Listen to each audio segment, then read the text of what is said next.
તો અહીંયા શું કહે છે? મનીને ખચિત દઉં કોલે, મનીને એટલે રત્ન જડિત, બેઉ તટ છે. સીધી સુભગ નગ હીર, હીરા જડિત પગથિયા સીડી છે. યમુનાજી હરિભામતી, અને વચમાં યમુનાજી સુંદર રીતે વહી રહ્યા છે. ધરે સુભગ વપુરી, અને આ ઠાકોરજીના ચતુર્થ પ્રિયા જળ રૂપે વિલસી રહ્યા છે. આવા યમુનાજીના દર્શન જેને થતા હોય એને પછી વ્રજ છોડીને ક્યાંય જવાનું મન થાય. વ્રજ વાલુ રે વૈકુંઠ નહીં આવું, વ્રજ રે વૈકુંઠ નહીં આવું, ત્યાં કાંડ કુંવર હું ક્યાંથી લાવું, ત્યાં કાન કુંવર હું ક્યાંથી લાવું, વ્રજ વાલુ રે વૈકુંઠ નહીં આવું. તો આવા યમુનાજી છે. તટ જુઓ, એક એક સીડી જુઓ, એક એક પગથિયું જુઓ. આપણા ચર્મચક્ષુ છે. આજની તારીખમાં પણ યમુનાજીની આજુબાજુ વૃક્ષો છે, વેલીઓ છે, ફૂલ છે, એટલે જ કહે છે સુગંધ પ્રવાહ વહી રહ્યો છે.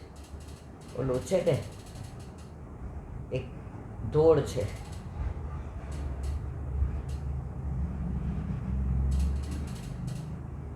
મોગરો ગુલાબને જાય જોઈ, મોગરો ગુલાબને જાય જોઈ, પુષ્પને સુગંધ યમુના માય રે, યમુના દર્શન આપો. આ પુષ્પો અંદર પડે છે અને એની સુગંધ બહાર યમુનાજી પ્રગટ કરે છે. એ સુગંધ ઠાકોરજી લે છે અને પછી આપણે ઠાકોરજીના દર્શન કરીએ છીએ તો આપણે પણ સુગંધવાળા થઈ જઈએ છીએ. તો આજની તારીખમાં આ બધું છે. અમે લોકો 25-30 વર્ષ પહેલાં ગોકુળ ગયા ને તો ત્યારે તો યમુનાજી શુદ્ધ એવા સુંદર વહે ને તમે સુગંધ જુઓ. હવે ત્યાં નાના નાના ઓલા પક્ષીઓના ગોખલા ગોકુળમાં, એટલે અમે આમ ઊભા થઈ, પક્ષીઓ ઉડ્યા, એમાં પોપટ હતા, એના બચ્ચા હતા. એટલે એક રાજા ત્યાં પધાર્યા હતા. રાજા એટલે બેટી જે નામ ન દેવાય કયા, એટલે એ ઊભા રહી ગયા, યમુના પાન કરતાં કરતાં ઊભા રહી ગયા ને આમ દર્શન કરવા માંડ્યા ને આમ આમ બે હાથ જોડી લીધા. એટલે આમ આપણે સારું બહુ જ મારો ખરાબ સ્વભાવ. પછી આપણે ઓળખીએ, પહેલાં તો કોઈને હું ઓળખતી જ નહીં, એટલે બધા જવા માંડ્યા ને છેલ્લે રાજા અને એના ખવાસ હતા એ રહ્યા, હું ઊભી રહી. ત્યારે તો સાડી કોઈ દી ડ્રેસમાં સમજતા જ નહોતા, એટલે મેં ચટક ચુંદડી લાલ પહેરી હતી ને શેઠથી પૂરેલી હતી ને વેણી નાખી હતી ને, એટલે એ મારા સામું જોવાનું છે. મેં તો જજે આપને પૂછાય કે નહીં મને ખબર નથી, પણ પૂછું. એ કે એમાં હું પૂછવાનું બેના, પૂછો. મેં તો આ ગોખલામાં પક્ષીઓ ગયા એમાં આમ દર્શન કે બેન તમારું નામ શું? મેં કીધું ઈલા. એ કે આ બધા સુક મોર હંસ છે, જમનાષ્ટકમાં આવે છે ને સુક મોર હંસ. આ એ બધા પક્ષીઓ આટલા બધામાં કેમ આ સુક મોર હંસ? પછી એમણે મને સરસ સમજાવ્યું. સુક એટલે પોપટ, સુખદેવજી એ કોઈ દિવસ ભગવત નામ સિવાય બીજું કાંઈ બોલે જ નહીં. તમે જો ઓલા પોપટ લઈને આવ્યા હતા માદાને નર અસારવામાં, રોવા માંડ્યા, એટે જ થઈ ગયા હતા. પછી મોર નિષ્કામ પક્ષી, એ કોઈ સંભોગ નથી કરતા. એમને ઠાકોરજીની લીલા યાદ આવે અને આંખમાંથી આંસુ પડે, ડાયરેક્ટ ઢેલ ઝીલી દે તો મોર આવે, અને નીચે પડીને મોઢામાં નાખે તો ઢેલ આવે. સુખ મોર હંસ. પછી કે હંસ આખા દુનિયામાં, વિશ્વમાં, ત્રિલોકમાં, બ્રહ્માંડમાં એક જ પક્ષી એવું છે જે દૂધ ને પાણી ભેગું થઈ ગયું હોય ને તો જુદું કરી શકે. ક્ષીર ને નીરને, ક્ષીર એટલે દૂધ અને નીર એટલે જળ. તો એ બધા યમુનાજી પાસે જુઓ. કોઈ કાગડો આવ્યો, બીજા કોઈ પક્ષી આવ્યા? મેં કીધું ના. તો કે હું એના દર્શન કરતી હતી. હું તો આમ છક્ક થઈ ગઈ.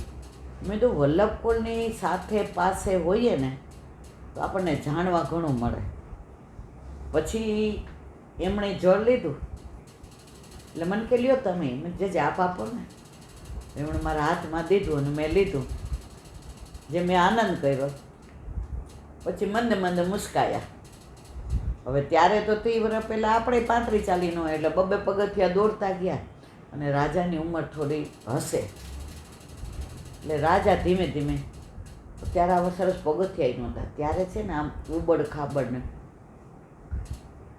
એટલે મને એમ થયું કે મારે એમનો હાથ પકડીને પાછી નીચે ધડધડ કરતી. કેમ આવ્યા ઈલાબેન? મેં કીધું રાજા હાલો. મને કે આમ તો અમે તમારો હાથ પકડીએ, પણ આજે યમુનાજીએ તમને મારો હાથ પકડવા મોકલાવો. અને મને જે આનંદ આવ્યો ત્યારે મને બહુ સમજણ નહોતી. એટલે પછી હાથ પકડી, કારણ કે શરીર ભારે અને ઉંમર ત્યારે એમની હશે 60 વર્ષ. એટલે હું લઈ ગઈ અને જે એમણે ભૂરી ભૂરી આશીર્વાદ આપ્યા યમુનાજીના ઠકરાની ઘાટ ઉપર. માહે પેડા મહાસુખ માણે દેખન હારા આજે. આ બધા સાખીઓ એવી છે કે જો આખો જન્મારો એક સાખી વહી જાય, અંદર એટલું ભર્યું છે. પણ પછી બધા મને એમ કે ઈલાબેન બીજું તો ઓલા ચંદ્રાળા ક્યારે લેશો? એટલે હવે મને લાગે 20 સાખી છે એટલે 10 દિવસમાં. બોલો વલ્લભા હરિરાય વાંગ મુક્તાવલી.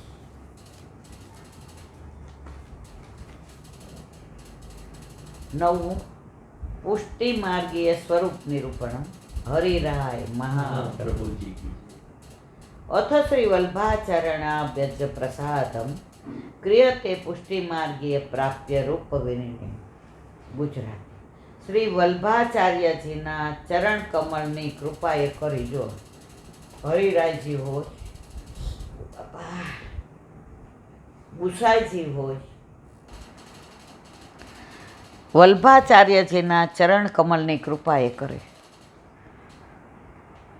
કોઈ પણ હોય, વલ્લભના ચરણ કમળની કૃપા વિના કાંઈ થાય નહીં.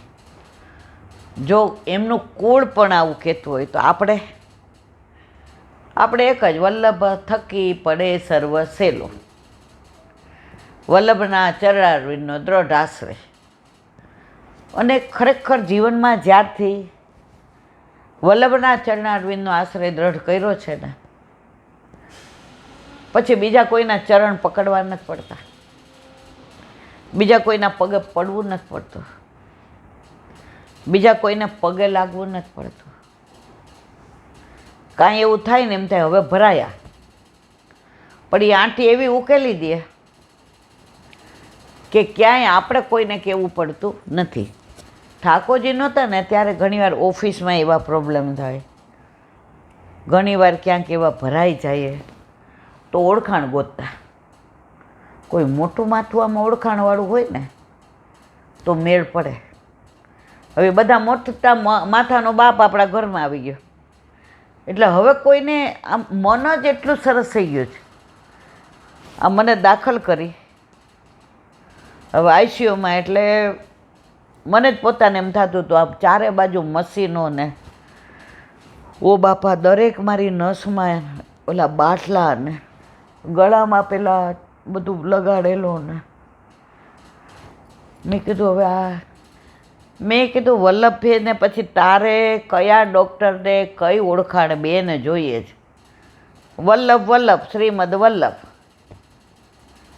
કાંઈ તકલીફ પડી? અહીંથી ગયા ત્યારે બધાને એમ હતું કે ગયા, પણ જે પાછા લઈ આવે ને એ મારો પ્રભુ, એ મારો વલ્લભ લઈ આવ્યા ને તો સાક્ષાત છે. પણ તમે એના ચરણારવિંદમાં દ્રઢ વિશ્વાસ, ડગી જાય છે મારા વાલા, ડગી જાય છે. પુષ્ટિ માર્ગમાં જે સ્વરૂપની પ્રાપ્તિ આપણે કરવાની તેનો નિર્ણય કરવામાં આવે છે. કોણ વલ્લભ કરી દે બધું, તમારે મારે કંઈ કરવાનું જ નહીં. કયું સ્વરૂપ પધરાવવું? આજે એક બેન હતા ને, એ આમ મારા શબ્દ નથી, એને હું 2 વર્ષથી કહું, હવે ઠાકોરજી પુષ્ટ કરાવી લો. મારે આજે નાવનો મનોરથ કરવો છે, આજે મારે ગરેડી કરવી છે, આજે મારે પનઘટનો કરવો છે, આજે મારે દૂધીનો હલવો કરવો છે, આજે મારે આમ કરવું છે. મેં તો રમકડા રમો છો. એટલે એણે શરત કેવી મૂકી ખબર કે મારા ઘરે જે સ્વરૂપ બિરાજે છે, જેની હું સેવા કરું, એ વલ્લભ પૂર્ણ કરી દે ને તો મારે પુષ્ટ કરાવવો છે. મને એની હિસ્ટ્રી ખબર હતી. મેં કીધું તમે મેળામાં ગયા હતા ને, મેળામાં ત્યાંથી રમકડાનું લઈ આવ્યા હતા ને ચિત્રજી, એ કોઈ બાલક પુષ્ટ કરી દે? તમે બધાને પૂછી જોયું, બધાએ ના પાડી. મને કે તમને, મને ખબર છે. મેં લગ્ન કરવા જાઓ અને તમે એમ કહો મારી છોકરી નથી તોય લગ્ન કરો તમારા છોકરાના. એટલે ભાઈ પણ છોકરી તો જોઈએ, તારી જોઈએ, દત્તક લીધેલી જોઈએ, જેઠની જોઈએ, દેરની જોઈએ, પણ છોકરી જોઈએ ને. હવે તમે આ જે સ્વરૂપ છે ચિત્રજી રમકડાનું લઈ આવ્યા છે, ઓલું પ્લાસ્ટિક ઉપર, હવે મારે ન બોલાય. મને કે મને એમાં જ ભાવ આવે છે.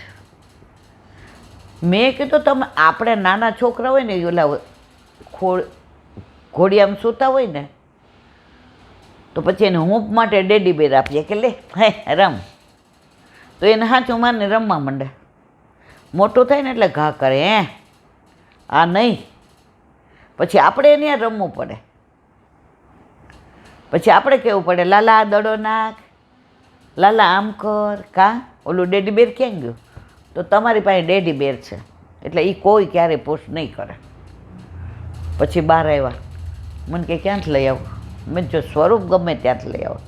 તમે કોઈ પણ આપણા પુષ્ટિ માર્ગની દુકાને જાશો ને, પુષ્ટ કરાવવા માટેનું કહેશો ને, તો લાલાને કહેશો તો તે, અને શ્રીજી બાબા કહેશો તો હાથે ડ્રો કરેલો આપશે અને તમે પુષ્ટ કરાવી આવો. પછી મેં તો મારા વાલા તમને આટલો બધો ભાવ છે, આટલા મનોરથ કરો છો, આટલી સામગ્રી કરો છો, આટલા તન્મય થઈ જાઓ છો, તો એકવાર પુષ્ટ. તો પછી કે ઓલું સ્વરૂપ મેં મંદિર ઉપર રાખજો, ચરણ સ્પર્શ કરજો. એટલે આપણે તો કેવી કૃપા, વલ્લભ જ બધું નક્કી કરી દે. કારણ કે આપણે જ્યાં સુધી ઠાકોરજી નહોતા ઘરમાં, આપણે મંદિરે દર્શન કરવા જતા, અસારવા જઈએ, નરોડા જઈએ, ડોસીવાળાને પોળે જઈએ, અને દ્વારકાધીશ. ખબર છે આ 4 સિવાય મેં ને તમે અને નવનીત પ્રિયાજી આપણે 5 છઠ્ઠું મંદિર જોયું હતું. અને પછી ઠાકોરજી પધાર્યા. પછી ભાગ્યે જ આપણે અસારવા સિવાય ક્યાંય જતા હશું, કારણ કે ગુસાઈજી સાક્ષાત બિરાજે છે. તો અહીંયા શું કહે છે કે વલ્ભાચાર્યજીના ચરણ કૃપાની કૃપા કરી પુષ્ટિ માર્ગના જે સ્વરૂપની આપણે પ્રાપ્તિ કરવાની છે એનો નિર્ણય વલ્લભ કરશે. આપણે કાંઈ કરવાની જરૂર નથી મારા વાલા.